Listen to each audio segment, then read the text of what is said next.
Hunt County, Texas, 1935. The Great Depression was not just a headline here. It was a physical weight.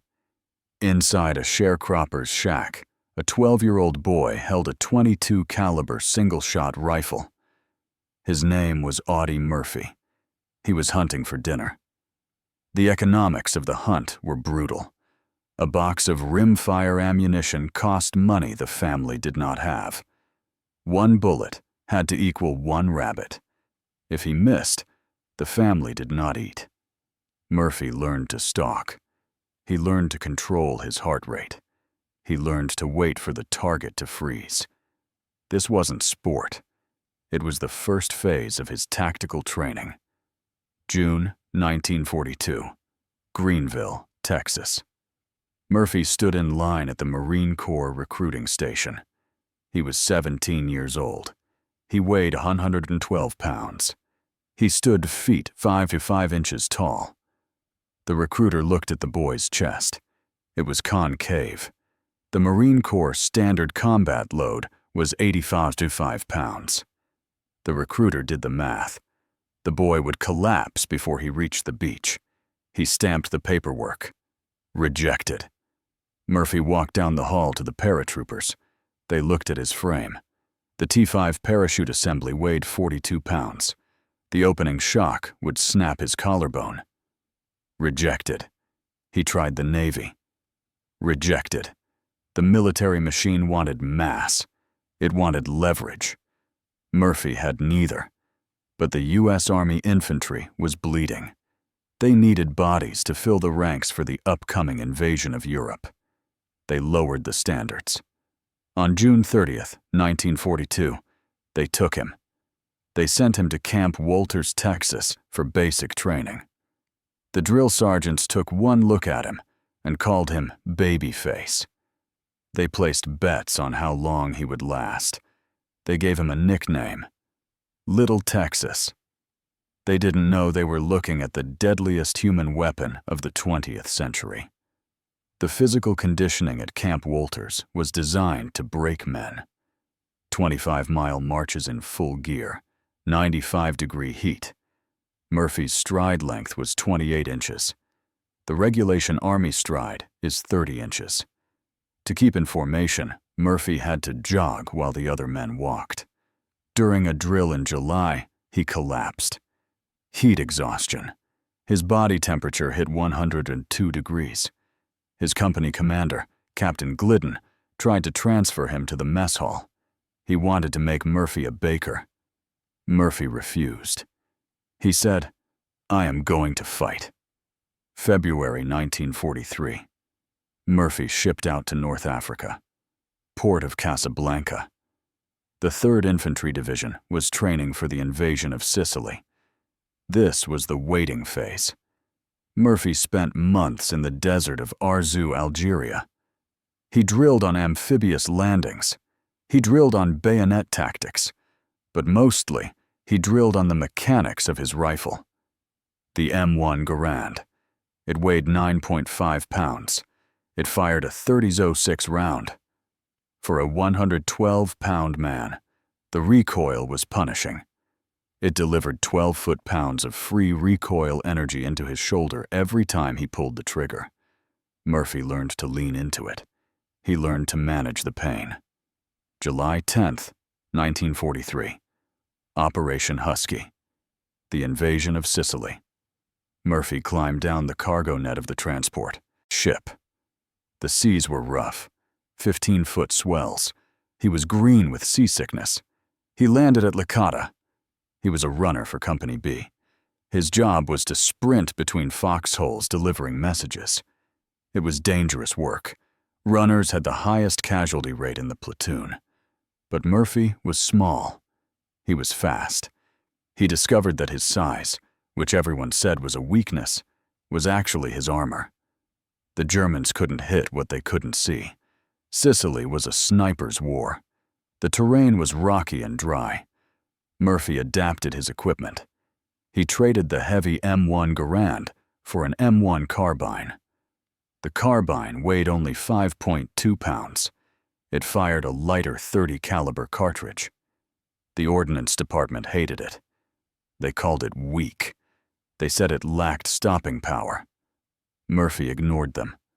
The carbine was short, 35 inches. It didn't catch on vines or rocks. It allowed him to move silently. He treated the German infantry like the rabbits in Texas. He got close. He fired fast. He didn't miss. September 1943. The invasion of mainland Italy. Salerno, the Volturno River. The weather turned. The dry heat of Sicily was replaced by cold rain and mud. Murphy was promoted to corporal. He led a night patrol near the river. Visibility was 0. He stumbled into a German machine gun squad. 7 men. Murphy didn't hesitate. His reaction time was faster than the German sentries. He killed 2 with fire from his carbine. He killed a 3rd with a grenade. The other 4 retreated. Murphy stood over the bodies. He checked their pockets for intelligence. He was becoming cold, clinical.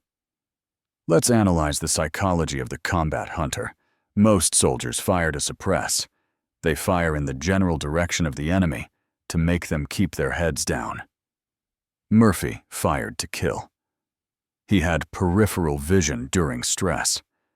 While other men suffered from tunnel vision, a narrowing of the visual field caused by adrenaline, Murphy saw everything. He saw the movement in the bushes. He saw the glint of a helmet. This is a rare physiological trait. It allowed him to process the battlefield in slow motion. January 1944. Anzio. The shingle. This was the low point. The Allied landing was pinned down on a small beachhead. The Germans held the high ground in the Alban Hills. Their artillery observers could see everything. If you moved during the day, you died. Murphy lived in a hole in the ground for 4 months. The water table was high. The foxholes filled with freezing sludge. Murphy developed trench foot. His feet swelled. The skin turned necrotic. He changed his socks 3 times a day, drying the wet ones on his helmet straps. But he didn't evacuate. Then came the malaria. The mosquitoes in the Pontine marshes were carrying the parasite. Murphy began to shake. His fever spiked to 103 degrees. He vomited his rations. The battalion surgeon ordered him to the field hospital. Murphy refused. He argued that he was safer in his foxhole than in the rear. He laid in the mud, shivering, with his carbine across his chest. He sweated out the fever while German 88mm shells exploded overhead. He lost 20 pounds. He was now down to 100 pounds. A skeleton with a rifle. March 2nd, 1944. Murphy crawled out of his hole. He took a sack of rifle grenades. The M9A1 rifle grenade is a shaped charge warhead attached to the end of the barrel. It can penetrate 2 inches of armor. Murphy stalked a German tank. He got within 75 yards. He fired. The grenade hit the tracks. The tank was disabled. Murphy killed the crew as they bailed out. For this action, he received the Bronze Star. But he didn't care about the medal. He cared about the confirmation. The baby face could kill tanks. August 15th, 1944. Operation Dragoon. The invasion of southern France. The 3rd Infantry Division landed near Ramatuelle. The fighting moved into the vineyards. Murphy's best friend was a soldier named Latin. During a mortar barrage, a shell hit a tree directly above their position. The airburst sent shrapnel raining down. Latin was killed instantly. Murphy was untouched. He looked at his friend's body. He took the ammunition and the canteens. He moved on. The emotional wall was going up. He could not afford to grieve. 2 weeks later, near Besançon, Murphy was with another friend, Private Tipton. They were clearing a hill. A German machine gun crew waved a white flag. Tipton stood up to accept the surrender. It was a trap. The German gunner cut Tipton down. Murphy watched his friend fall. Something snapped. This is the berserker moment. Murphy grabbed a German MG-42 machine gun and its ammunition belts. He charged the hill alone. He was screaming. He killed the gunner. He killed the sniper. He killed everyone on the position. Let's look at the MG-42 he used. It fires 1,200 rounds per minute. The barrel changes required every 200 rounds were ignored. Murphy fired until the barrel was white hot. He didn't use cover. He walked upright into the fire. The Germans were terrified. They were facing a madman. Murphy returned to Tipton. Tipton died in his arms. Murphy wiped the blood on his trousers and picked up his radio. He was done with mercy. From this point on, he took very few prisoners. October 14, 1944. Murphy was promoted to second lieutenant. It was a battlefield commission. He didn't want it. Being an officer meant he had to stay in the rear at the command post. Murphy refused the order. He stayed on the line with his platoon. He was now responsible for the lives of 30 men. He took the lead point on every patrol. He wouldn't let his men go where he hadn't gone first. He was trying to protect them. But the casualty rates were 150%. The men he tried to save were dying anyway. October 26, 1944. The Clury Quarry. A sniper's paradise. Heavy forest. Fog. Murphy was scouting forward. A shot rang out. The bullet hit his hip. It took a chunk out of the muscle. Murphy fell. He fired back, killing the sniper with one shot between the eyes. He was evacuated to a field hospital. Gangrene set in. The doctors considered amputation. Murphy refused. He lay in the bed for 2 months, furious. He felt guilty. He felt that every day he was in the hospital, another one of his men was dying. January 1945. Murphy returned to the unit. The 3rd Infantry Division was now in the Colmar Pocket. The pocket was a bridgehead held by the German 19th Army on the west bank of the Rhine. It was heavily defended. The weather was apocalyptic. Temperatures dropped to 14 degrees Fahrenheit, 2 feet of snow. The ground was frozen iron. You could not dig in. You had to fight above ground. Murphy limped back to Company B. He looked at the roster. It was decimated. January 26, 1945. The Holtzwihr Woods. This is the day. The authorized strength of Company B was 12 men. Murphy counted heads. He had 18 effective soldiers left. 18 men. He was the only officer. He positioned them in a thin line along the edge of the woods. At 14 hours, the earth began to vibrate. 6 German Panzer tanks emerged from the tree line across the field. Behind them, 250 infantrymen from the 2nd Mountain Division. These were elite troops. Murphy checked his weapons. He had no anti-tank guns. Support arrived in the form of 2 M10 tank destroyers. But the M10 was a glass cannon, open top, thin armor. Within minutes, the German Panthers knocked them out. One slid into a ditch. The other took a direct hit to the engine. The crew bailed out. Smoke began to billow from the engine deck. The M10 was burning. It was loaded with gasoline and high explosive shells. It was moments away from detonating. Murphy ordered his men to retreat. "Get back to the trees!" he shouted. The men ran. Murphy stayed. He stood alone in the snow. He held a field telephone connected to the artillery battalion. He looked at the burning M10. He saw the .50 caliber Browning machine gun mounted on the turret ring. The barrel was pointing toward the enemy. Murphy made a calculation. The Germans wouldn't fire at a burning tank. They would assume it was dead. Murphy climbed up the rear hull. The metal was hot. He stood on the engine deck, engulfed in black smoke. He grabbed the spade grips of the M2. The Browning M2 is a heavy weapon. It weighs 84 pounds. The recoil is massive. Murphy racked the charging handle. He opened fire. The distance was 100 yards. The .50 caliber rounds tore through the German infantry. The first rank of soldiers disintegrated. A hit to the arm ripped the arm off. A hit to the chest was fatal instantly. The Germans dropped to the snow. They looked for the source of the fire. All they saw was a burning tank. They were confused. Murphy used the smoke as a screen. He was a ghost. Murphy grabbed the field phone with his left hand. He kept firing with his right. He called in artillery coordinates. "Drop it on me!" he screamed. The artillery officer at the other end hesitated. "That's too close," Murphy replied. "I'll let you know when they get close enough." The American shells began to land. The ground shook.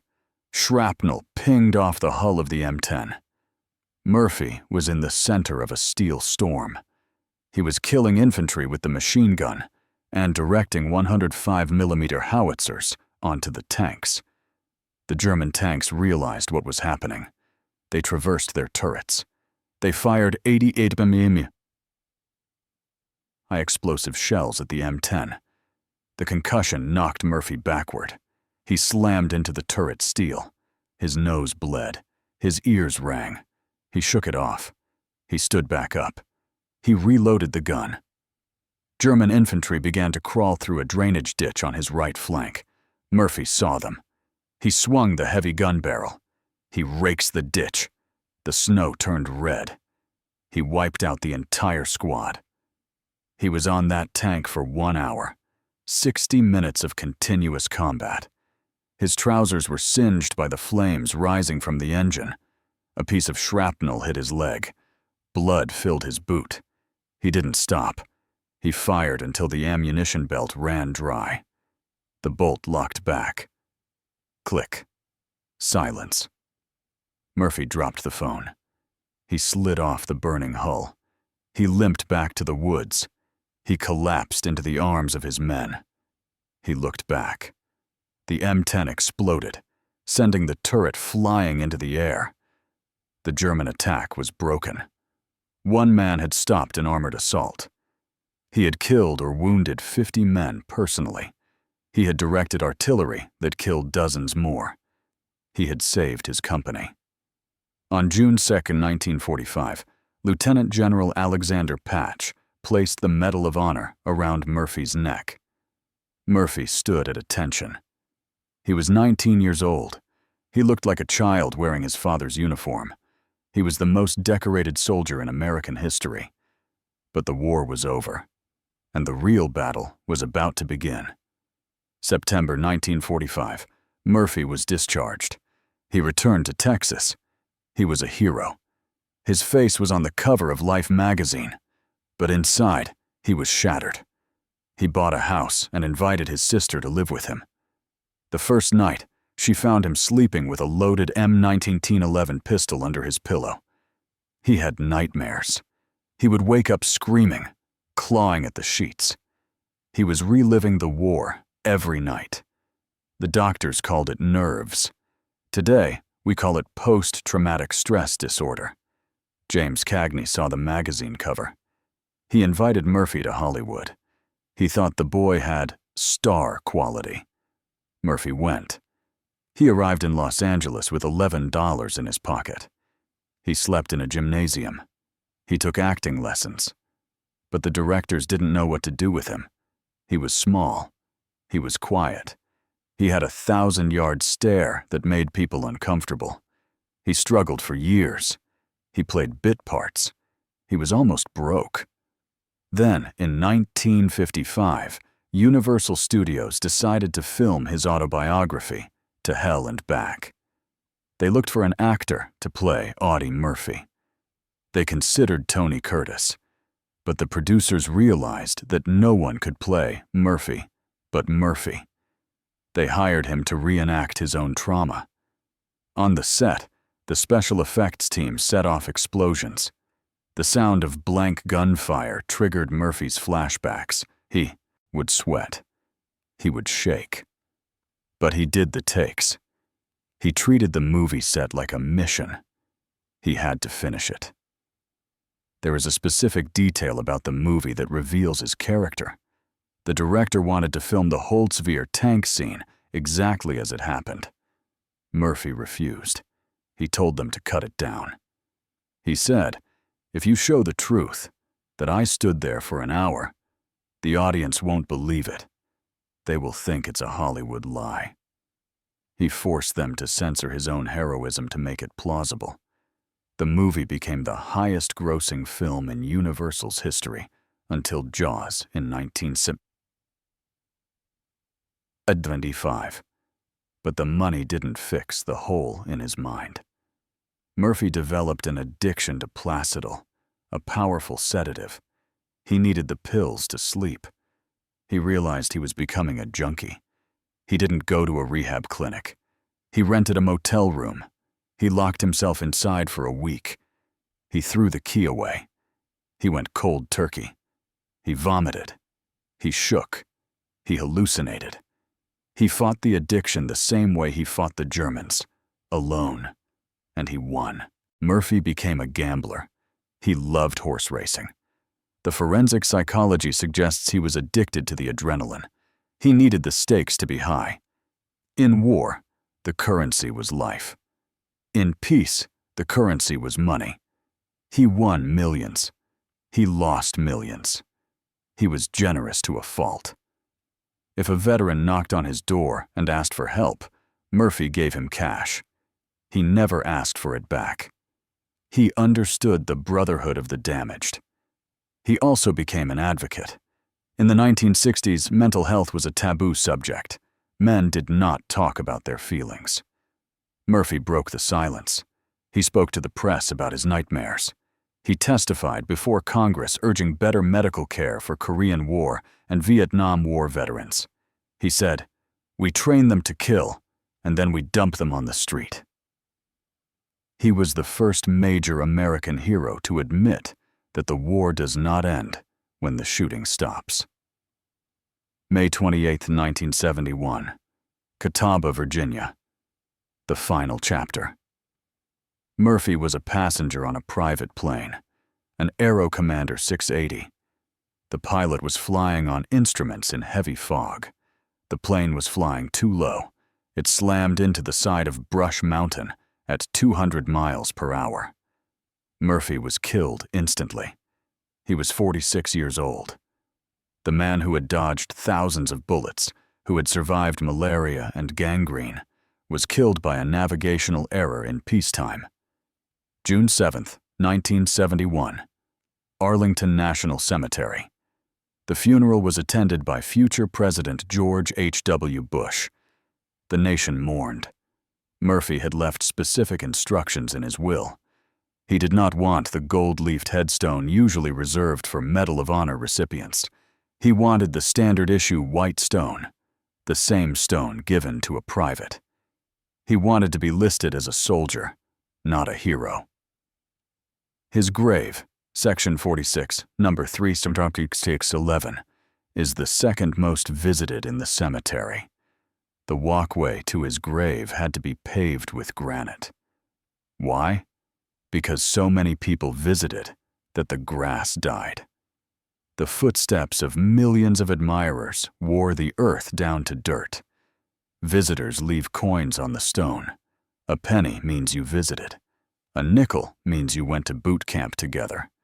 A dime means you served with him. A quarter means you were there when he died. The stone is often covered in quarters left by the men of the 3rd Infantry Division.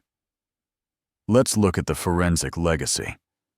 The M10 tank destroyer he stood on was scrapped in 1945. The metal was melted down and turned into girders or cars. The field at Holtzwehr is now a quiet farm. But the tactical lesson remains. Murphy proved the concept of the force multiplier. One man, in the right position, with the right weapon, and the will to use it, can stop an army. He was not a superhero. He was a technician of violence who refused to quit. In the end, the recruiter was wrong. The paratroopers were wrong. The Navy was wrong. They measured the man by the size of his chest. They should have measured him by the size of his will. Audie Murphy remains the benchmark. Every infantryman in the U.S. Army learns his name. He is the ghost in the machine. The 112-pound giant who held the line. If you visit the museum in Texas, you can see his rifle. You can see the uniform. It looks too small for a grown man. It looks like a costume for a child. But when you look at the ribbons, the Medal of Honor, the Distinguished Service Cross, the Silver Stars, you realize the truth. The man who wore that uniform carried the weight of the entire war on his shoulders, and he never broke. This has been a forensic deep dive into the life of Audie Murphy. If you want to see more files opened, hit that subscribe button. We do not just tell stories. We analyze the mechanics of history. The numbers, the weights, the truth. Leave a comment below on which soldier we should investigate next. Dismissed. September 21st, 1945. Fort Sam Houston, Texas. The Separation Center. Murphy stood before the Army Medical Board. The war was over. The forensic accounting of his body began. The doctors reviewed the file and noted malaria, gangrene scars on the hip, chronic insomnia, and tremors. They rated him 50% disabled. They handed him his discharge papers. He walked out of the gate. He was 21 years old. He had killed 2 Demorti men. He had no high school diploma. He had no trade skills. He was a civilian. He moved into a garage apartment in Dallas. The silence was his enemy. In the Holtzwehr woods, silence meant a sniper was waiting. In Dallas, silence just meant he was alone. He began to sleep with the lights on. He bought a Colt M1911 .45 caliber pistol. He kept it under his pillow with the hammer back and the safety on. Every night, he checked the safety 3 times before closing his eyes. If a car backfired on the street below, he dove to the floor. The reflexes were etched into his nervous system. James Cagney, the Hollywood legend, saw Murphy's face on the cover of Life magazine. He invited the boy to California. Murphy arrived with $11 in his pocket. He moved into a converted gymnasium at the Terry Hunt Health Club. He slept on a cot. He swept the floors to pay his rent. He was the most decorated soldier in American history, and he was working as a janitor. Hollywood did not see a hero. They saw a short, quiet kid with a flat voice and dead eyes. Let's analyze the Murphy acting style. Critics called it wooden. Forensic psychologists call it blunted affect. It is a primary symptom of severe PTSD. Murphy had learned to shut off his emotions to survive Anzio. He could not turn them back on for a camera. When a director told him to look scared, Murphy could not do it. He had forgotten how to mimic fear. He only knew the real thing, and the real thing did not look like acting. It looked like emptiness. Murphy married the actress Wanda Hendricks. The marriage lasted 1 year. The war was the 3rd person in the bed. Wanda later testified that Murphy would wake up screaming. On one occasion, he held her at gunpoint. He thought she was a German soldier entering his foxhole. He cried when he realized it was her. The guilt was consuming him. He was not violent by nature. He was violent by programming. The programming could not be erased. Universal Studios produced To Hell and Back, the movie adaptation of his book. This was a psychological anomaly. Murphy played himself. He wore his own uniform. He held the same model of M1 carbine. He recreated the death of his friends. On set, the pyrotechnics crew used large charges to simulate artillery. The concussion was real. Murphy would flinch. His sweat was real. He was re-traumatizing himself for a paycheck.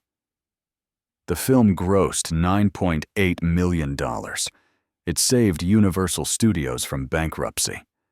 Murphy made over $3 million in the 1950s. Adjusted for inflation, that is over $30 million today. He should have been set for life. But he had a hole in his psyche that money could not fill. He discovered gambling, the racetrack, the poker table. He bet high. He needed the risk. He needed to feel the cortisol spike that he had not felt since 1945. He lost it all. By the mid-1960s, Murphy was broke. He was living on a pension. But his generosity was pathological. If a veteran came to him and said he was hungry, Murphy handed him a wad of cash. He co-signed loans for friends who never paid him back. He was trying to buy redemption. He felt guilty that he was alive while Latin and Tipton were dead. Giving away the money was a form of penance. He was paying rent for his survival. The addiction. Murphy developed a dependency on a drug called Placidil. It is a sedative hypnotic that shuts down the central nervous system. Murphy took it to stop the nightmares. But tolerance builds quickly. He was taking handfuls of pills. He realized the drug was killing him. He did not go to a luxury rehab. He rented a cheap motel room. He locked himself in for 7 days. He threw the key away. The withdrawal was brutal. He vomited. He shook. He hallucinated. He fought the addiction the same way he fought the Germans, alone. And he won. He walked out of that motel room clean. He never touched the pills again. This victory is rarely mentioned in the history books, but forensically, it was as impressive as the Colmar pocket. He defeated his own chemistry. The politics of trauma. In 1968, the Vietnam War was raging. Murphy spoke out. He did not speak about strategy. He spoke about the human cost. He told the press that the Army trains men to kill, but does not train them to come home. He advocated for the study of battle fatigue. He was decades ahead of the medical community.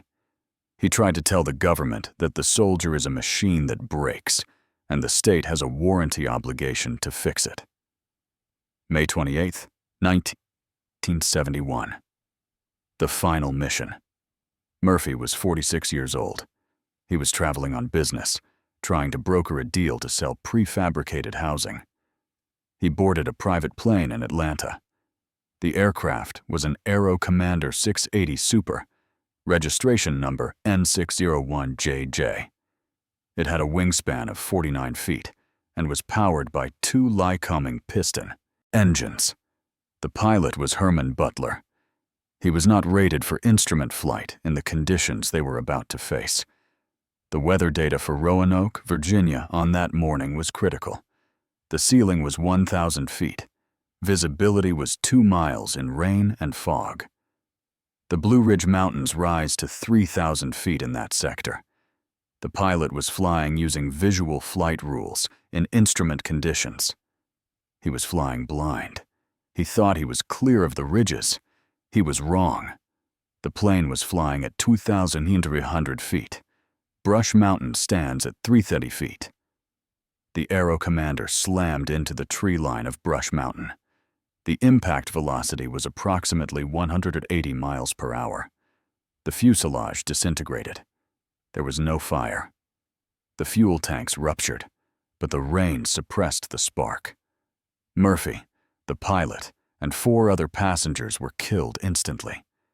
The man who had survived the artillery of the Colmar pocket, the snipers of the Vosges, and the machine guns of Sicily, died in the woods of Virginia because a pilot would not ask for directions. The recovery. The crash site was remote. It took search teams 48 hours to locate the wreckage. The terrain was steep and muddy. When they found the bodies, identification was difficult. Murphy was identified by his watch and a wallet containing his ID. The news hit the wire services on May 31st, Memorial Day. The irony was absolute. The nation's greatest war hero had died on the weekend dedicated to the war dead. June 7th, 1971. The funeral. The chapel at Arlington National Cemetery.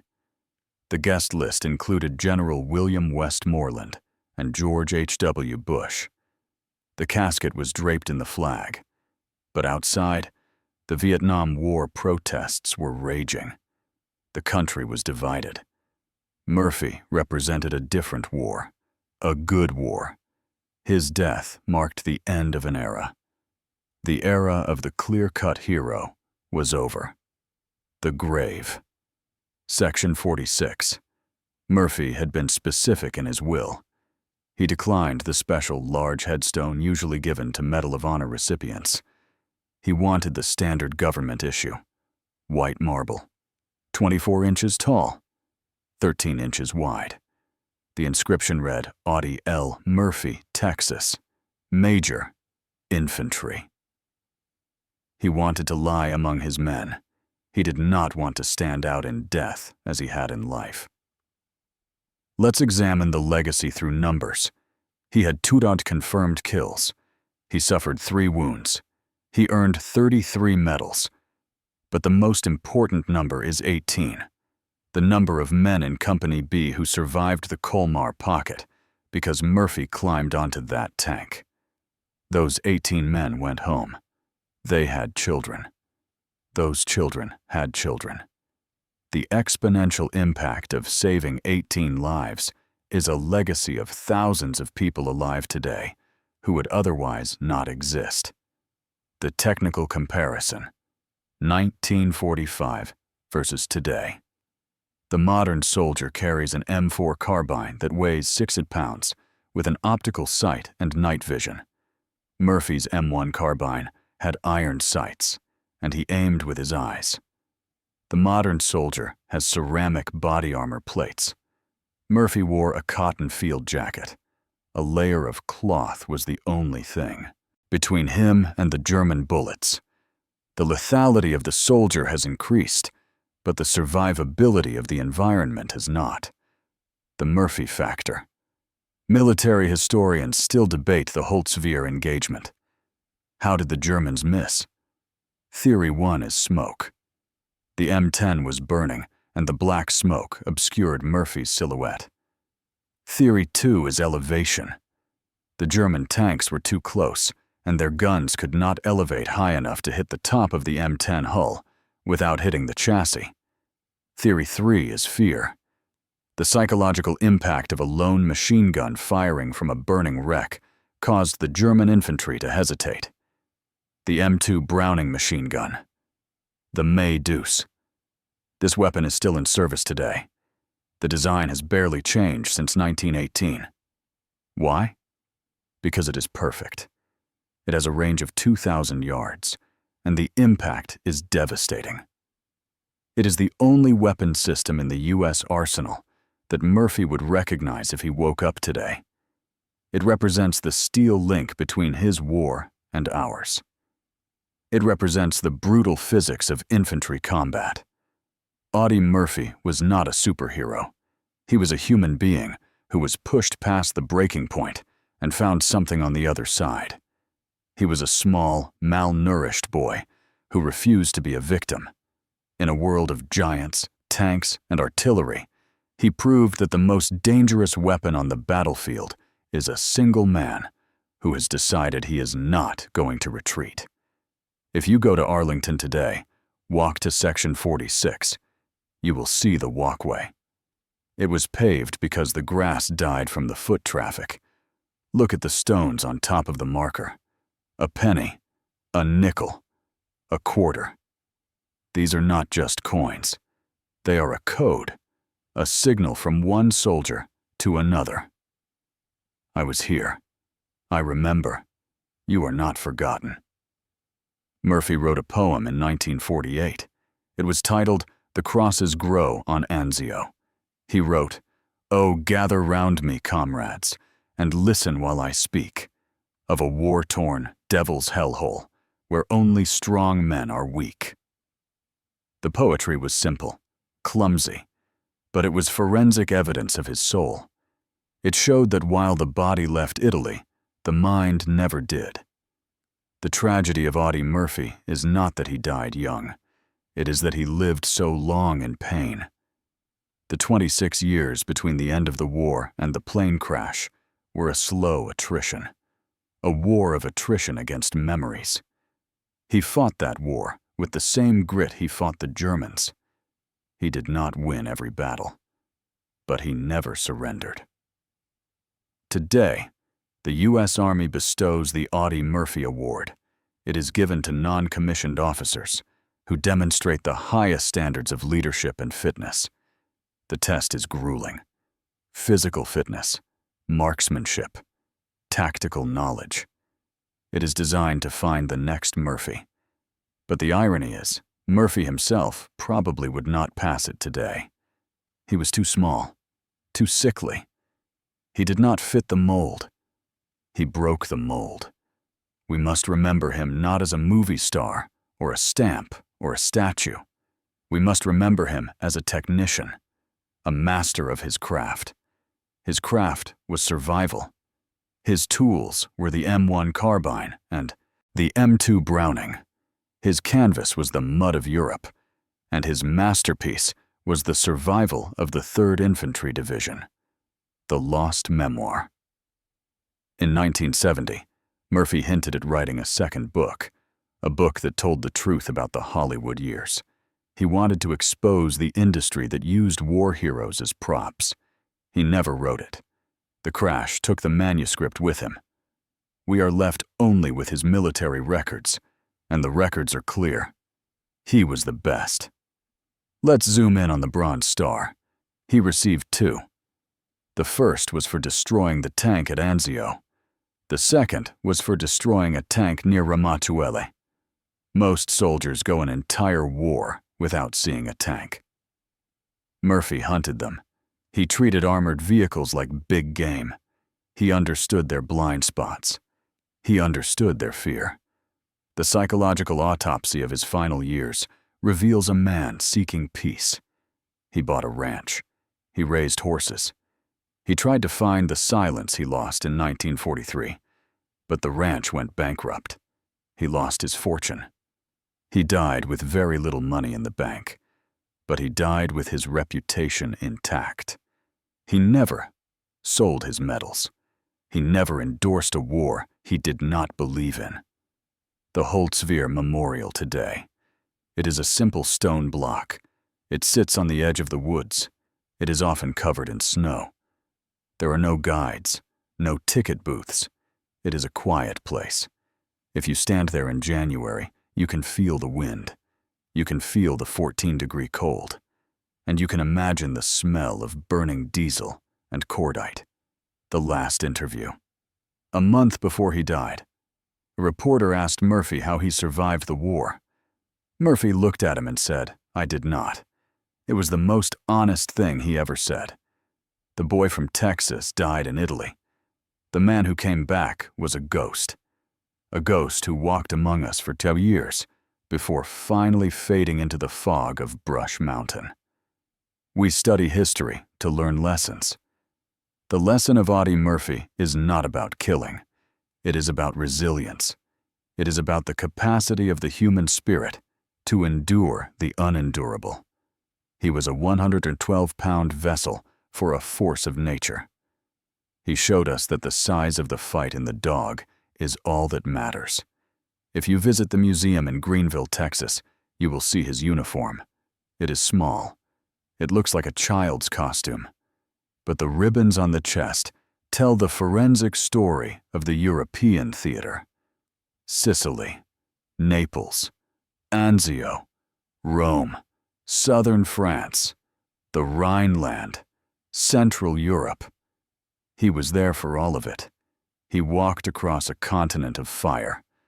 The final count: 400 days in combat, 3 wounds, 6 malaria attacks, 33 medals, age at death, 46.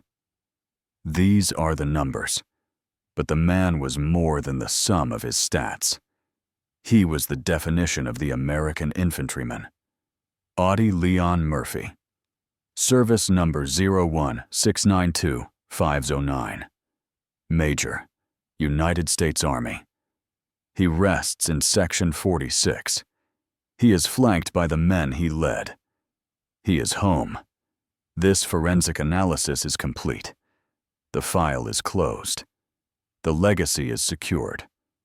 The 112-pound ghost has left the building.